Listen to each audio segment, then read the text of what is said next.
So time is wrapping up pretty quick in Taipei. I think a lot of it is all the rain has kind of thrown me off, where I was like, all right, I got an extra month. I'll just extend this final Airbnb for, I guess it wasn't a full month. It's like 24 days. And then because of the rain, I was kind of stuck inside quite a bit. And then I realized all of a sudden, like, oh shit, I have like just under 2 weeks left. I mean, it all makes sense, of course. I mean, time passes. But it felt like it kind of came at me sideways. I was like, oh fuck, I'm gonna be gone soon, damn it. And it's just kind of a weird thing because I just don't know. I mean, I guess it's always weird. Transitioning to a new place just feels weird. But I don't know how valuable it even is to yammer about, because like 2 weeks in Taipei, that would be the whole trip for most people, if they're lucky, So this is one of these like boutique problems, boutique situations. Like I'm just lucky that I can just travel around like this for a year and a half or whatever. And maybe some of this podcast is kind of handy of like, oh, this place or that place. I don't know. Maybe somebody will Google a semi-obscure place and they'll find my podcast and find something useful or interesting about going to that place. But the larger premise of this podcast, I feel like, is probably extremely unrelatable and not really useful, because not many people are able to just do this.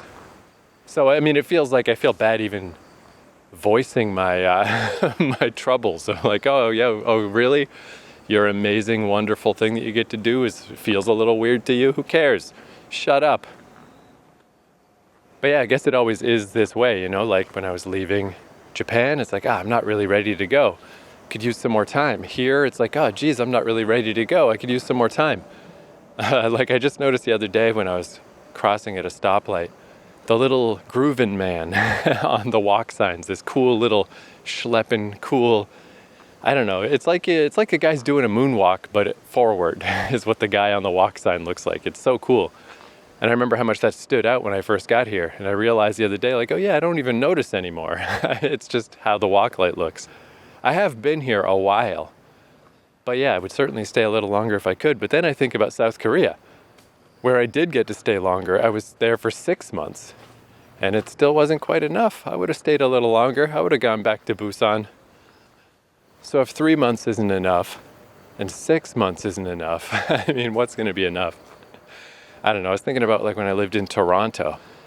About 4 years in, that's when I finally was like, all right, time to get moving again, I've been here too long, but it was hard to leave. I stayed for an extra year before I could really get up the gumption to get moving and get going, and moved out to Vancouver. So, I mean, I guess if that's anything to go by, between 4 to 5 years, that's what it's like, all right, time to go. But as a random traveling visitor, that is not an option. But then I wonder like what to do with myself. 2 weeks, I'm just not sure. So I feel like all I can do is just not worry about it. Just try not to think about it. Like, who cares? I've explored Taipei pretty damn well. And I did the tallest mountain. That was kind of the one big, there's always the one big thing to do. And I generally don't manage to do it. I guess in Jeju I transferred. Instead of trying to go up the big mountain, I transferred to walk all the way around the island, and I did manage to do it. But yeah, I don't know, I guess all there is some garden variety self-help counter at the drugstore, variety of philosophy of like, it's just trying to hold on to things, having expectations for things, having desires just makes you less happy. Don't worry about trying to squeeze in more stuff. You did enough stuff. Don't worry about specifically what you do on these days. What if you do nothing? What if it just starts raining again? Who cares? Just don't worry about it. Just don't think about it. Just soak in the vibe. Just soak in the environment. You did it. Consider the mission complete, and just whatever else happens, happens. But as with all things, easier said than done.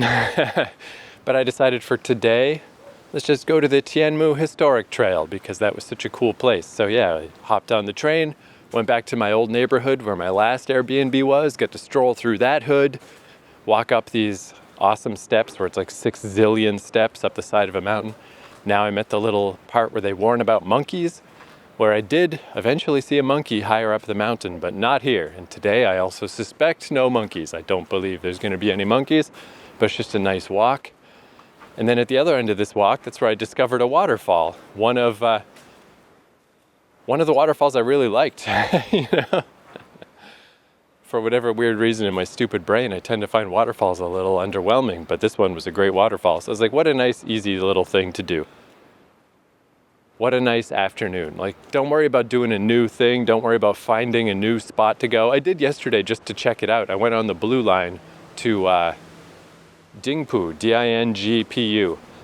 And I just walked around there for a couple hours, and I didn't really find much. There are mountains and stuff. There might be trails if I looked harder. Didn't really find any. Just wandered around for a bit just to check out one of the ends of the subway I hadn't been to. So it wasn't like Xindian, where everything was just like, wow, every direction, this is awesome. I love this fucking place. Dingpu, not so much, just a random place, but it was still nice. Just still a nice little stroll, nice little afternoon. But I guess I am hitting that point now where random exploration is not automatically paying off. I've hit a lot of the heavy hitters, the highlights. So yeah, even if I just sort of replay the hits now, why not? And then if it does, again, start raining and shit, and I just can't do anything else, who cares? Just trying to convince myself not to care, because what am I even caring about? I don't know. Again, glass half empty, glass half full, right? I should just focus on how cool it is that I've spent this time in Taipei and seen all these things, not worry about what else I can see in the last week and a half. Like, that's just so gluttonous of just like, squeeze it in. Fit in all the experiences. Like, relax, you did it already. You did plenty. You had a great time in Taipei. Just let it be that. But one thing that's nice, now that it's almost mid-October, it has finally cooled down. All the rain really helped, I think, and then coming out the other side of the rain, it's overcast today. I felt little sprinkles here and there. But the weather is finally below 30 degrees. You know, it's still hot, I'm still sweaty, but this is more like Canadian hot, not the center of hell hot.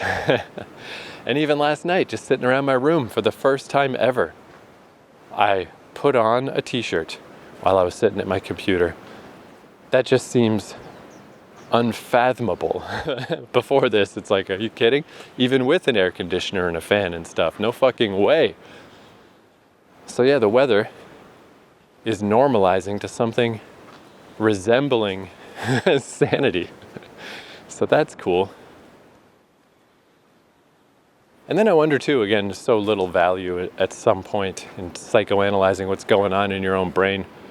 But with this just little bit of time left to go, then I'm heading back to Japan. And I do think, like, I don't know, it's like you'd think the more you do this stuff, the easier it would get. But that's not necessarily it's not necessarily the evidence I have to work with.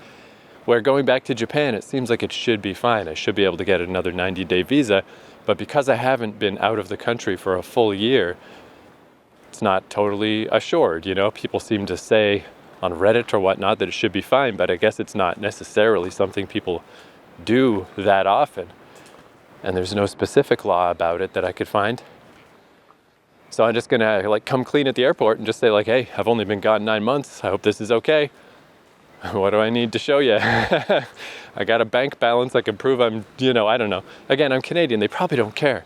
Probably don't give a fuck. But I'm just thinking of like with leaving Jeju, where I was feeling pretty good about stuff. Like, all right, cool. I'm feeling quite confident. And then the typhoon hit and I had to reroute all my flights and stuff. And I still, after rerouting things, was like, I think I'm still confident. I think I still feel okay about this. And then I got to the airport the next day and everything really fell apart and my rerouted flights didn't work and I had to change everything at the last second and I had to overstay my visa by a day. And I don't know how else to describe it. Mental collapse, like total anxiety bomb just exploded inside me. Felt motherfucking terrible. God damn, I was stressed. And I just have to accept that that's me, that's how it works.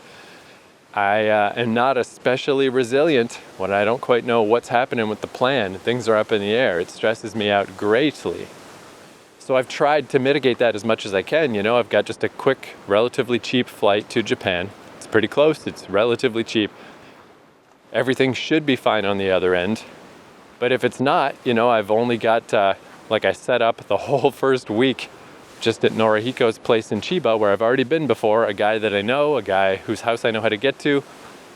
If I do have to like pull up and cancel everything at the last second, I didn't set up, because that's way longer than I would normally stay. I would stop in for a couple of days and say hi to him, but I didn't want to set up all kinds of different stuff all over in case I needed to cancel it.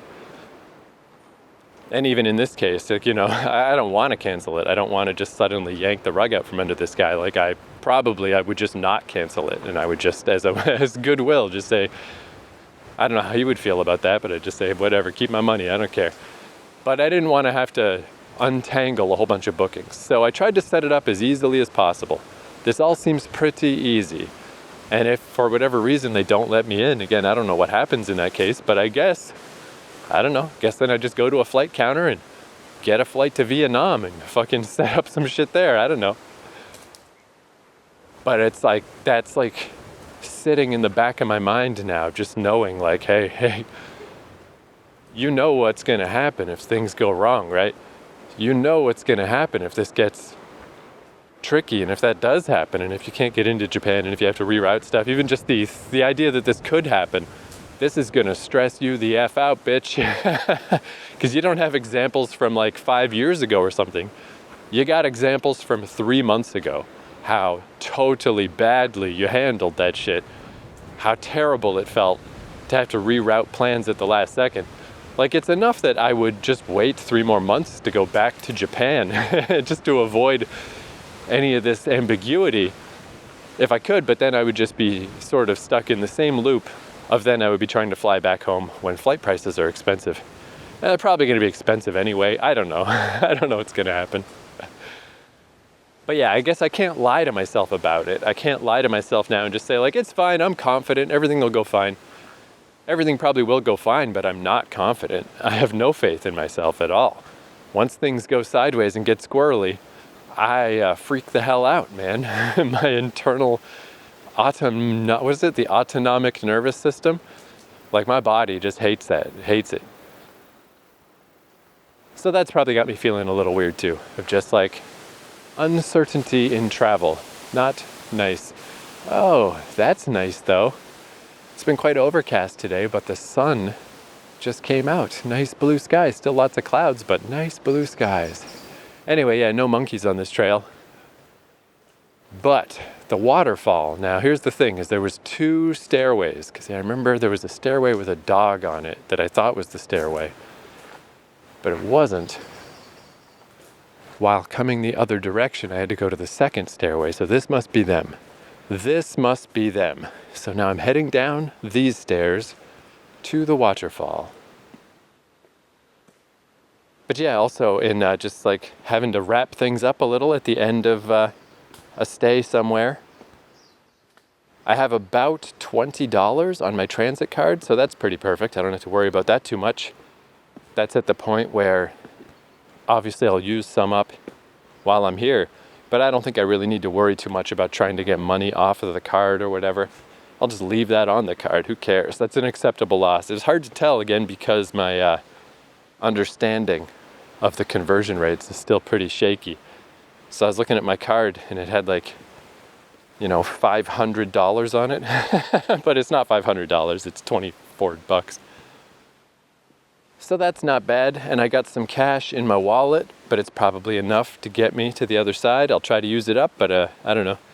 Maybe I'll just actually convert it at the airport on the other side this time. Whatever. Everything should be fine. But yeah, I guess as far as final plans, I think I have none. Really just getting up to the top of the main peak was the plan. The one thing I really wanted to try to do. And I did. So anything else I do now is a bonus.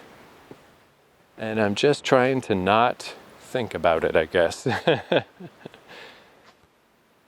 Solo traveling. I mean, I guess I can't say for sure I'm not getting better at it. Maybe I am. I must be. But getting better doesn't mean everything just is like easy. it's still tough and weird, and it will probably always be. Wow, yeah, just going down these steps, I can already hear waterfall-y sounds in the distance. Sweet. This is such a good walk. Holy shit. Tianmu Historic Trail, along the monkey route, down to Tsuifeng Falls. Oh, geez, yeah, I just checked on the map. I'm like right by it already. Tsuifeng Falls. But yeah, see previous episode for details of my first discovery of this waterfall. But yeah, this is a primo 10 out of 10 walk. And it's so easy to get to. Like, it's so city accessible. It's crazy. In fact, down at the bottom today, they were replacing a bunch of pavement on the street outside of this trail. It took me 3 attempts to get to the stairs. I almost thought I wouldn't be able to because it was just city stuff. Like, the second you step off those stairs, you're just in the city. But right now, I mean, again, I've only been... How long did it take me to get up those stairs? I don't know, 20 minutes? Maybe a little longer. Then you walk along there. Then you walk along the monkey path. And like, yeah, at this point, I can't see city. I can't hear city. I'm in the goddamn jungle. Do you know where you are? Oh, there's a monkey. Hey, monkey. Well, I saw a monkey after all. All right, see you later, monkey. Luckily, the monkey's on the main trail, but I'm right at the point where I got to go to the little offbeat trail over to the waterfall. Man, there we go. There we go. Now I feel like the world is kind of, while I'm talking out my little vague apprehensions about wrapping up my time in Taipei and moving on to the next thing. And then just for the world to just not only send a monkey to greet me, but at the exact point where I was going the other way anyway. That would actually be a little tricky. Like, that happened to me in Vancouver, in Burnaby. I was trying to go up a little mountain trail there, and there was like a wolf right there. And I was like, fuck. Pretty cool to see, but I guess I'm not going on that trail today. Similar thing here. I would not want to approach the monkey. I don't want to anger any monkeys, but it was exactly at the point where I got to go the other way anyway. Perfect. Perfect weather. Perfect monkey sighting. Heading down to this perfect little waterfall. All right, well, I'm not going to stand around and describe a waterfall again. Again, I already did that last time I was here. So, thank you for listening to this ramble. What will happen next on my Taipei adventure? Probably not much. Probably not much. But that's the plan at this point. Take it easy, chill. Oh, that's what I was gonna say. My stupid boots. My pee-smelling boots. I'm happy to report that it was only because I went out on a day when it was like crazy rainy. Like rainy out of just, it was cartoonish. It was insane how rainy it was. That was the day my boots got wet enough to smell like ammonia. It hasn't really been a problem since then. Even if they get a little bit wet, it seems like it's okay. And I really don't want to get rid of these. Like, I just like to keep my footwear or keep my anything until it's fallen apart. Like the audio recorder I had before this one. I had it for like 14 years. I really want to keep these boots till the soles come off, come separate from the boot, which might not take that long. But the fact that they're all busted up and shitty looking, like, I like that. That's a point of pride to me. I earned that. So I think I am going to try to hang on to them because boots are not especially affordable. Nothing's especially affordable in Taipei, but similar boots, these ones were $70 in Seoul. Similar boots around here are like $200 and up. Oh, some actual people today. Last time I was here, there was no one.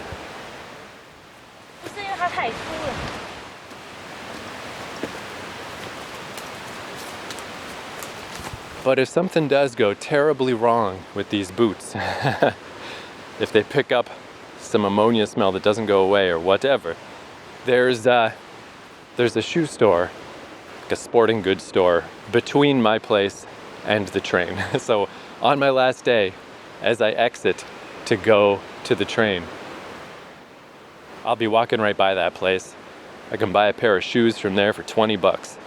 Toss these boots in a dumpster, if I have to. But I think I can hang on. I think I can hold on to these fucking boots even a little longer still. There's the boot update. Fascinating.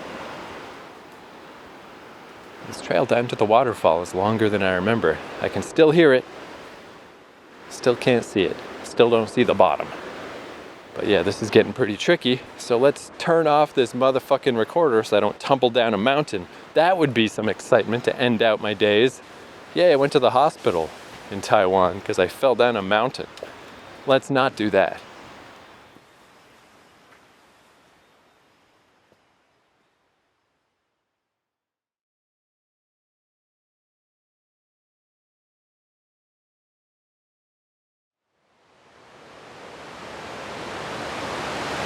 Well, this is pretty cool. So yeah, it was it's a little tricky getting down to this waterfall. That was a lot steeper than I remembered. Strangely, would have been a bad time to be trying to do a podcast, but you know, not actually that bad. And it looks like I'm going to describe a waterfall after all, because I hadn't even thought about this. This hadn't even crossed my mind, but because it's been raining endlessly for like weeks now, 2 or 3 weeks, I kind of forgot that changes the timbre of waterfalls. This waterfall is way bigger now than it was before. It's like crashing down. Like there's like 2 sides to it. There's like a smaller part, but that part is like really thick and wide now, and just like the white water of water crashing down. And then there's a thinner, taller part to the waterfall that just cascades down some rocks that is still thinner, but is still like triple as much water as before. So this is pretty cool. The sun went away again though, so this is the spot where there's iron oxidizing or whatever from the, I think it's from the sulfur springs up the mountain, if I remember right. So it's all orange. In direct sunlight, a little more golden orangey. But now that it's a little darker, it is just kind of a deep orange, reddish orange. So the orange part maybe doesn't look quite as shocking as it did in the sun. Still looks nice though. But yeah, the waterfall, wow. I already liked this waterfall, and now it looks awesome. It's so good. Yeah, this little grove, man, this place just feels good. I really like this one. So cool and so easy to get to.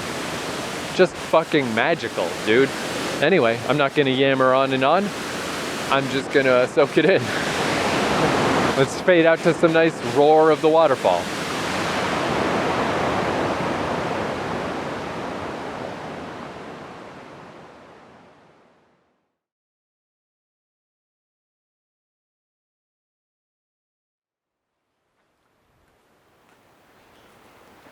Oh, well, this is kind of interesting. Coming down from, just walked down the stream or the little wee river from the waterfall, but I ended up somewhere different than before. Before I was on the river a lot longer.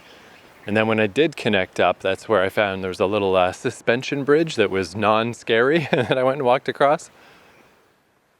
This time I got to a proper road way faster. So now I'm just walking down a road back to civilization, but I don't know how I did this or what I did different. But well, whatever. But I did see off in the distance on the horizon, there's this big temple, and it's like, oh yeah, that temple. I kept seeing that temple back in this part of the world. And then I went over that way on a path that I assumed was going to this temple because it's so prominent and it's like right up on the hill and you can just see it from a million different angles.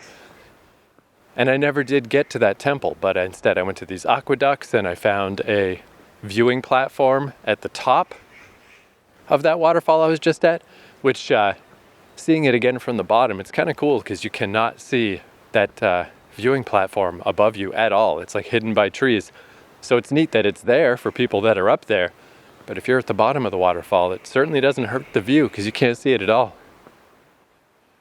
But this is a good example, I guess, of how it feels to be wrapping up in a place where it's like, oh yeah, that big temple. But seeing it again, I have no inclination at all to try to get to the temple. You know, the temple did its job of giving me a vague target to go hike over in that direction. But what I ended up doing in that direction was fine. Like I said, I found that viewing platform and the aqueducts, and then, and then that's when the first time I saw a monkey, it led me to a walking path where I saw a monkey, and then that led me up to the bus depot and the park at the entrance to the big national park and the big central mountain. So that all worked out perfectly. Getting to that actual specific temple, it's like, yeah, whatever. That's fine, I don't care about that. I don't care about the specifics. And I think that just kind of sums up how I feel, I guess, in general. I can't think of any more specifics that I really wanted to do, or really, there's so many little things of like I could hike up that big 1,100 foot mountain again from the east, or even more interestingly, from the north could be kind of cool, or even just from the south again on a clearer day. And there's still stuff on the coastline, on the East Coast specifically, that I could do. Obviously, I don't have time for this, but there's just other parts of Taiwan, I'm sure next time I visit, I will not stay in Taipei the whole time. I'll go somewhere else. But none of it feels especially pressing. It's like all of these places, they served me well at the time. And yeah, now that, that thing is so prominent, man, so high up. But I mean, that could be another case too of like, it probably looks cooler from over here, from the other ridge, across from it. It looks amazing. The view actually being at that temple, who knows? Might not be that great. I've certainly seen enough temples in my time that alone wouldn't draw me in. So yeah, that's just no more pressingness. But then there's that other double weird side of my brain that's like, all right, well, I guess if I'm all wrapped up here in Taipei, just to get past the vague floating anxiety about going back to Japan before a year is up, then there's that part of my brain that's like, I wish I could just do that tomorrow.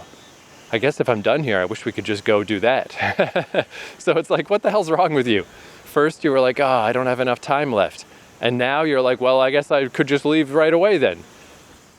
It's like there's no good answer. It's just neurotic nonsense. It's all just the brain worrying about things that are not worth worrying about. But it's just my little monkey brain. Cannot help it. No offense, monkeys. I noticed actually, I looked at the picture I took of that monkey, zoomed in, because I really wasn't particularly close to the monkey. It's like, oh, that monkey is holding a little baby monkey. And you can see, I took a couple pictures. In the pictures, you can see the little eyes of the baby monkey. The mom did not appear to be paying attention to me. That baby was staring right at me. So it's extra good that I didn't get near that monkey. I feel like if there's any monkey that's going to tear your jaw off, it's probably an angry mama monkey. But yeah, generally speaking, just getting out of the house, just going to a place, who cares what it is? Just get out, go for a walk, go for a hike, go see some stuff. Definitely helps keep one's neurotic, dumb little brain. Lets it just focus on something else. Relax a little goddamn bit. And if what you just randomly walk out of your house and go do happens to be incredibly beautiful with ancient steps, and then beautiful walk along the ridgeline of a mountain, and then down to an amazing waterfall, and with a bonus monkey sighting, and now just perfect views of an amazing temple in the distance. A magical temple that I'll probably never actually get to. I mean, that's pretty fucking good, man. But yeah, nothing better to do right now than to just not overthink it. Just appreciate where you are. Just soak it in. Easier said than done.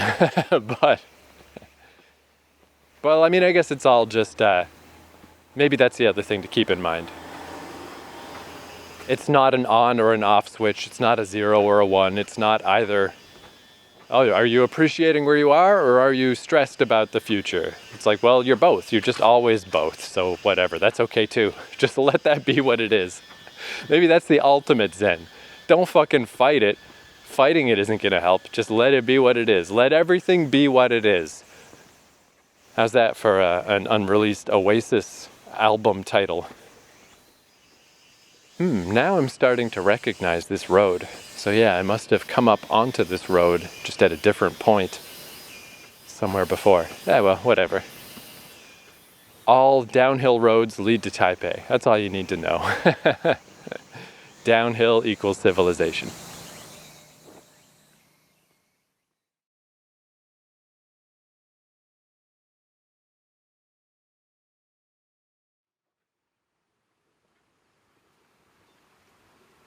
Oh, here's a little something.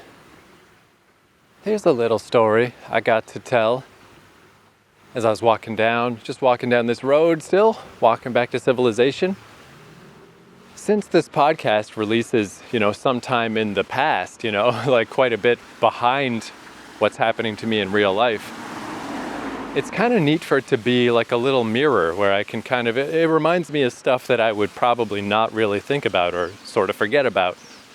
And then I can hold the two things up against each other and just kind of see how it was going and how it is now, So for example, what's happening roundabout now as I release the podcast is hiking up a mountain near Ome that, if I remember right, was about 600 meters. Freaked me out a bit because again, it's all prominence and steepness. I've been a lot higher than 600 and it's been no problem, but if you're 600 and it's kind of steep, it's a bit of a problem. But after that, I started moseying around in Saitama, but I had to stop because my hip was hurting so much. And I theorized that I must have messed myself up hiking, pushed myself too hard. Because if I remember right, too, that is like a day I was kind of pushing myself because I was running out of sunlight. I wanted to make sure I got down the mountain before it got dark. So maybe that was the right thing to do. Maybe I didn't have much choice but to push myself. Now that I think about it, it'd be better than getting stuck on a mountain in the darkness. Oh, hey, doggy. There's an actual dog behind a fence. An actual dog with a home. That's a rarity. He didn't even bark at me. Amazing. What a good dog. But yeah, it's just interesting now to look back all this time later with many more mountain hikes under my belt, and that has never happened again. This like weird pain that made it hard to walk. So, obviously concerting. Is that a word? Disconcerting, but without the dis? Concerting. I think you'd say like concerning. Anyway, certainly something to keep one's eye on. It's like, that's not a good sign, old man.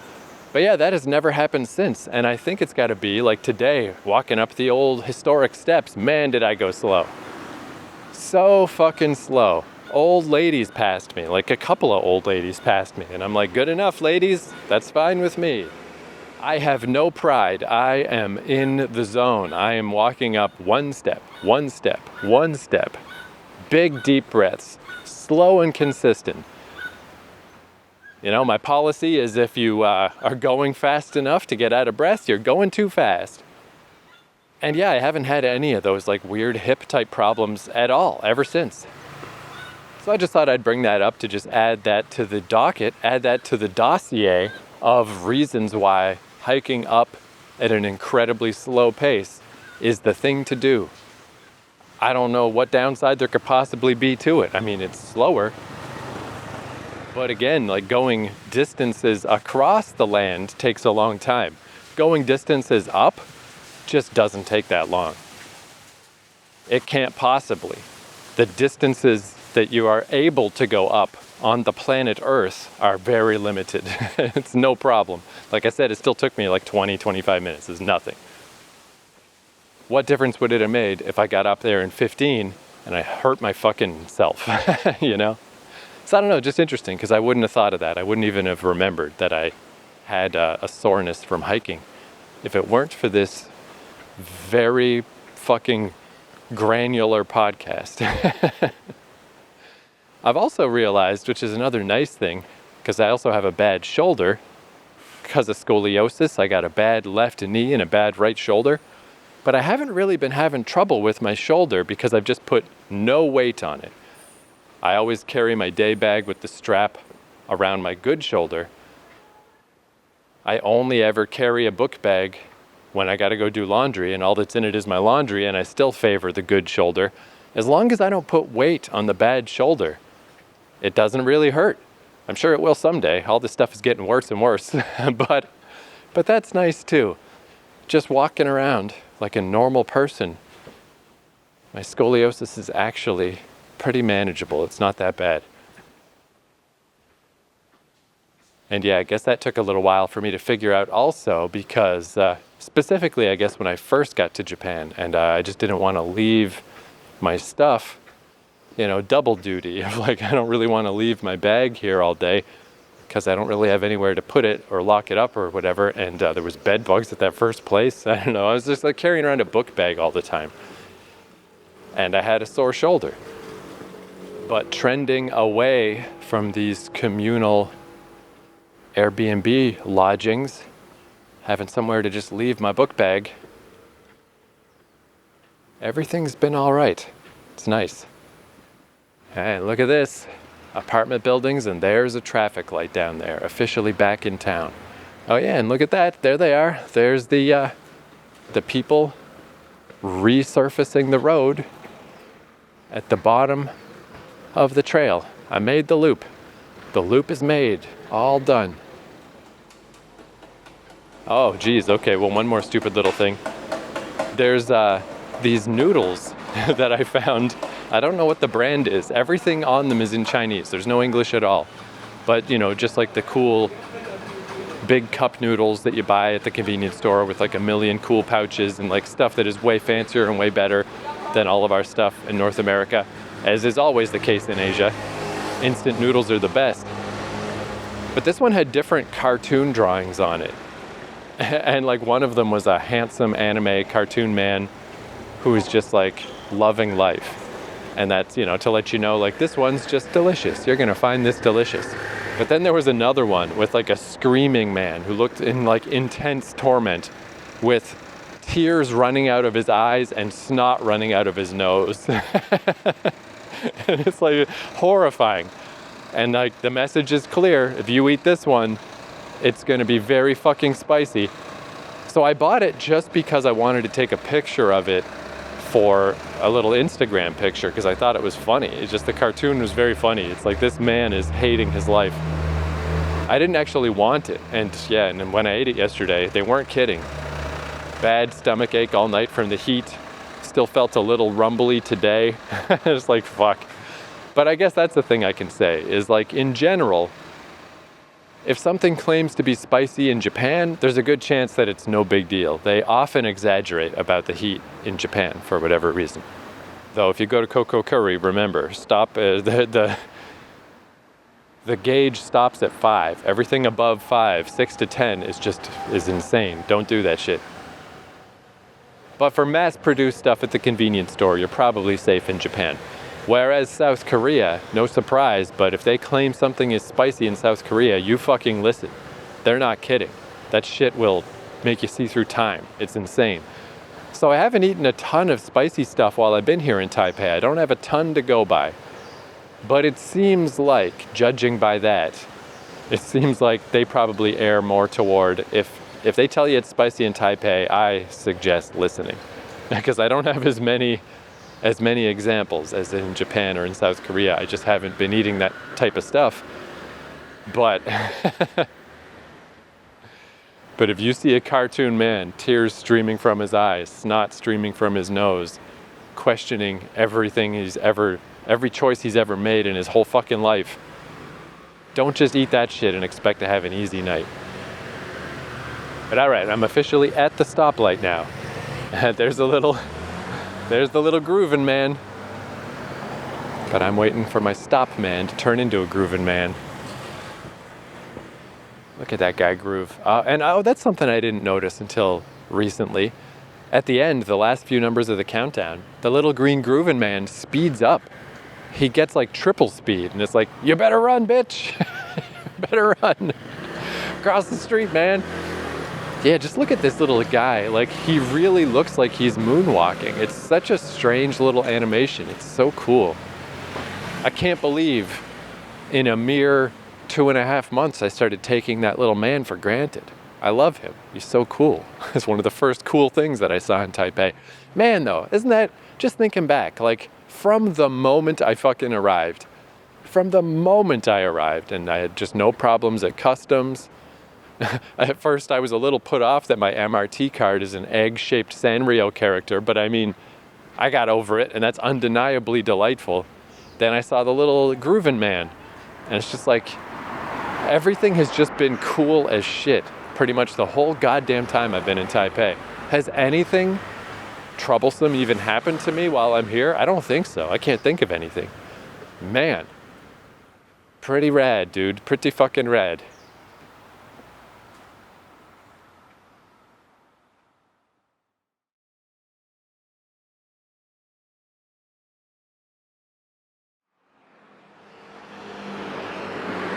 Here's a little quick addition. It's the next day. I'm on the bridge. Pardon the noise, the traffic. I'm right next to the good old scooter lane. But I'm just heading across the bridge from my Airbnb in New Taipei City over to Ximending, the first neighborhood I stayed in, and still one of the coolest neighborhoods because it's the one that is like just all the cool anime stores and touristy stuff, but it's really nice. It's just a cool neighborhood. So I've actually been going over there a lot. Lots of days I've just gone over there to wander around that I haven't particularly chronicled because, you know, I feel like I did a good job of that when I first got here. It's just more of the same. I really haven't discovered anything new. It's just nice. But walking across this bridge, today it's not overcast, but it is cloudy. Like, there's lots of clouds, but it's also blue sky. So, you know, I'd say like it's a basically clear day. Chances of getting rained on are virtually nothing. But walking across this bridge, oh, there's a garbage guy. Look at that. That's how come Taiwan is no longer garbage island. They're on top of it. Picking up garbage. I respect you, sir. I respect it. And he has a pair of long tongs, which are pretty good. That's a pretty good method for picking up garbage. And I noticed those a lot in South Korea especially. Every washroom has the tongs. I don't know that I ever brought it up because I never saw them in use. But I guess if you just need to pick up a random piece of toilet paper that fell on the ground, I don't know, maybe you can even use it if like something's sort of clogged in the toilet or something, I don't know. But yeah, they always have those tongs. And it's like, yeah, why not? Tong it up, man. I'm not even quite sure. What do we use in North America? I know you can get like a little pokey stick to pick up just random pieces of paper. I've seen that before. But yeah, I don't know, tongs seems good. Anyway, walking across this bridge, it's this perfect view of the national park. You know, I'm just like parallel to it. So I'm just like walking along, perfect vista out in the distance. I guess because I'm over a river, you know, it's a really good view. There's not a bunch of city in my way. And I'm looking at the whole mountain range of it because, you know, that is one of those things that I did technically get to the peak of the highest mountain in Taipei, but I didn't see anything. It was all misty and foggy up there. So that's a little bit in the back of my mind of like, that would be cool to get up there on a clear day. But with my time running out in Taipei, it does require getting up pretty early. I was actually even a little too slow last time. It's not likely that that's going to happen. But it seems especially not likely because I'm looking at it right now. And yeah, it's a basically clear day. Like a lot of blue sky with just, you know, smatterings of clouds around. And I'm looking at this mountain range. And over on one side, the more gradual side that sort of goes out toward the coast, that's nice and clear. There's clouds above it, but the clouds are above. And then all the way to the other side, near the river, those are still some really high peaks. Like, I guess, you know, that will be the thing. Maybe next time I come, try to go to those other peaks. They're almost as high as the tallest one, but not quite. And they're also quite clear. Looks pretty clear up there. But that main peak, the one that starts with a Q, is covered in clouds. It's like, what the fuck? Even if I turn around and look at, I don't know what these other mountains are, just the random mountains to the south that just, you know, are just the edge of Taipei that just go off into infinity. Those are all pretty clear. Over on the national park mountain range, like literally everything is clear. Literally the whole thing. Except that highest peak. It's like the clouds are just like, nope, fuck you, man. Fuck you.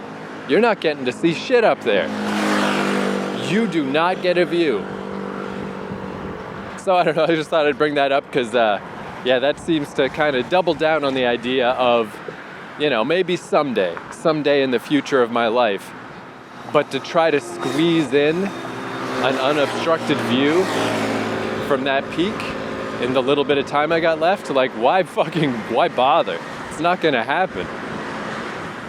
It definitely, which I guess, you know, this stands to reason, it's the highest point.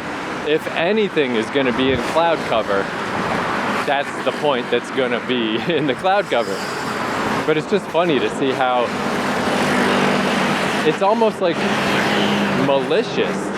It's like, no, you shall not see this peak. You shall not. It's not impossible. I have seen that peak from this very vantage point, but it seems very unlikely. Definitely something that you cannot expect to happen. So there's the cloud visibility update. If you climb to the highest point in Taipei and you can't see anything, you're in good company. I have a feeling that's the experience that most people have. Man, and there's an airplane just going by, landing at that little, whatever the little airport is, that's just in the middle of town. Just like perfectly sailing down in front of the mountain. Looks like a little toy sailing through the sky. Amazing. The modern world, man, amazing. Now, traffic fade out.